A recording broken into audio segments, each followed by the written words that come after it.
যে প্রসঙ্গটা আপনি আনলেন, সেনাপ্রধান বলেছেন যে স্বাধীনতার সার্বভৌমত্ব বিপন্ন হতে পারে।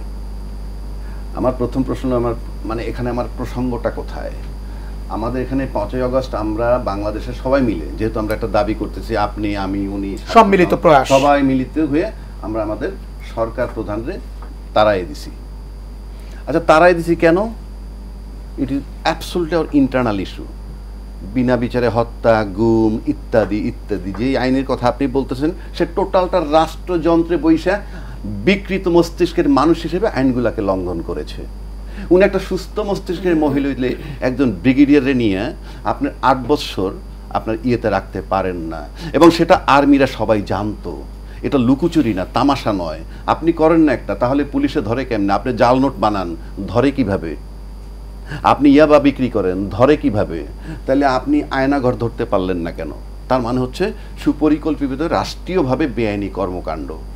তা রাষ্ট্রীয়ভাবে যখন বেআইনি কর্মকাণ্ড করবেন এবং সেটার জের চলছে 16 বছর, 16 বছরের জের কি আপনি মাত্র 2-4-6 মাসে শেষ করে ফেলবেন? বাংলাদেশে আমরা 3টে অভ্যুত্থান দেখেছি। এরশাদ সাহেবের অভ্যুত্থান দেখছি, তারপরে আওয়ামী লীগ, বিএনপির 96 সালে তাদের পতন আমরা দেখছি। থার্ড যদি ধরি, শেখ হাসিনা। কোনো পতনের পরে কি বায়তুল মালের ক্ষতি পালাইছে? কোনো পতনের পর বাংলাদেশ ব্যাংকের গভর্নর পালাইছে? কোনো পতনের পর পুলিশ 3 ভাগ হয়ে 1 ভাগ পলাতক, 1 ভাগ বিদেশ, আর 1 ভাগ চাকরিতে আসে নাই? পাইছেন? পান নাই। তাহলে আপনি সেই জায়গাটায় সরকার দায়িত্ব নিছে। হ্যাঁ, আগেরগুলা কি বৈশা আরামসে একটা নির্বাচন করে চলে গেছে, আর এখন ইনি কি করবেন? এখনো তো পুলিশ মাঠে নাই, কথার কথা বলছি, বাস্তবিক অর্থে পুলিশ মাঠে নেই। 2, আপনি বলতেছেন স্বাধীনতা সার্বভৌমত্ব বিপন্ন হতে পারে। তো স্বাধীনতা সার্বভৌমত্ব যদি বিপন্ন হতে পারে, আমাদের যে এক্সিস্টিং রাজনৈতিক দলগুলো আছে, আমি নতুন দলটা বাদ দিলাম, তার আগের যেগুলো ছিল, আওয়ামী লীগ বলেন, বিএনপি বলেন, জামাত দলের অন্যান্য যা দলগুলো যারা আছে, তারা এখন পর্যন্ত কেউ প্রশ্ন করছে দেশের স্বাধীনতা সার্বভৌমত্ব বিপন্ন হওয়ার মতো পরিস্থিতি কি আসলো? আমি এখন পর্যন্ত তো কোনো রাজনৈতিক দলের কাছ থেকে এই প্রশ্ন পাইনি। আপনারা পেয়েছেন কিনা আমি জানি না। না, এবং এরপর আমরা পলিটিক্যাল পার্টিগুলোর কোনো এক জায়গায় বসে আলোচনা করতেও দেখি নাই। কারণ এটা তো দেশের ক্রান্তি লগ্ন। মানে হাসিনার পতন হওয়ার পরে তার চেয়েও খারাপ অবস্থা তাইলে এইটা, যে indication given by the chief of army. তা চিফ অফ আর্মি যদি বলে স্বাধীনতা সার্বভৌমত্ব বিপন্ন হওয়ার সম্ভাবনা আছে, সেখানে রাজনৈতিক দলগুলো বসছে? একবারও বসে নাই।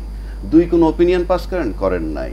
যেই রাজনীতিবিদগুলো দেশ চালাবে কালকে বাদে পরশু নির্বাচন হলে, সেই রাজনীতিবিদরা যখন সেনাপ্রধান ডাকে তখন কোস্টারে চড়ে তার বাসায় যায়। একবারও কি প্রশ্ন করছে আমি রাজনীতিবিদ, why should I go there? Rather army chief should come to us. Of course.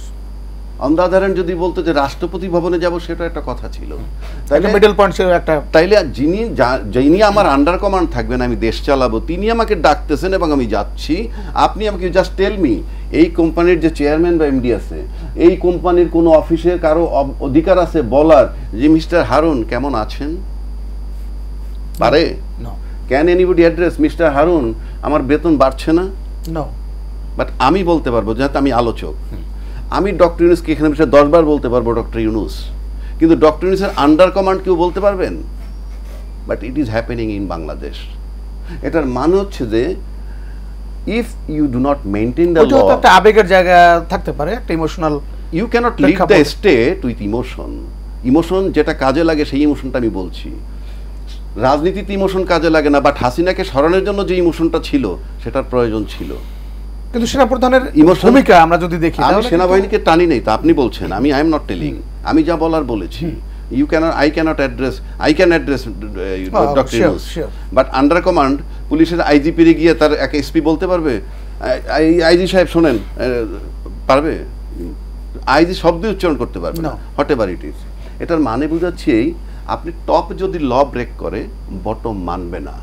কেন আমি বলি, you are keeping some alcohol in your fridge. এখন আপনি মাঝে মাঝে এই অ্যালকোহল নিয়ে পার্টি করেন, বাসায় খাচ্ছেন, দাচ্ছেন, মডার্ন ফ্যামিলি আপনার।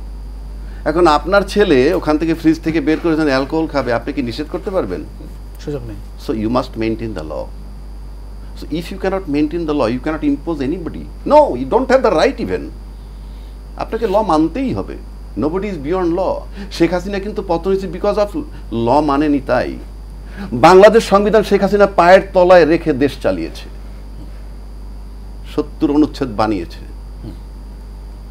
টোটাল দেশের সমস্ত রাজনৈতিক দল নীরব ছিল। আজকে যে রাজনৈতিক দলগুলো বলতেছে আমরা এটা করব সেটা করব, তাদের টপ নেত্রীকে একেবারে ইনোসেন্ট একটা ভুয়া মামলায় 7 বছর জেল খাটিয়েছে। এর চেয়ে বড় ব্যথার জায়গা তো তাদের থাকার কথা না। What they did for their leader. তারা তো জেল জুলুম অন্যায় হোয়াটএভার ইট ইজ। এখন আপনি যুদ্ধে গেছেন, যুদ্ধে যাওয়ার পর আপনি 5 জন লোক গেছে, 2টা থাপ্পড় খাইয়া অথবা সাউন্ড গ্রেনেড মারছে, তারপরে এসে বলতেছেন গেছিলাম, থাপ্পড় দিছে আর সাউন্ড গ্রেনেড দিছে তাই চলে আসছি, এটা কি বিপ্লব হবে? So you must go forward, then আপনি লিডারশিপ। আপনি যখন আপনার অধিকার নিতে পারেন না, আপনি রাষ্ট্রের অধিকার কি নিবেন? 18 কোটি লোকের অধিকার কি নিবেন? পারবেন না। Law can put a brake on crime.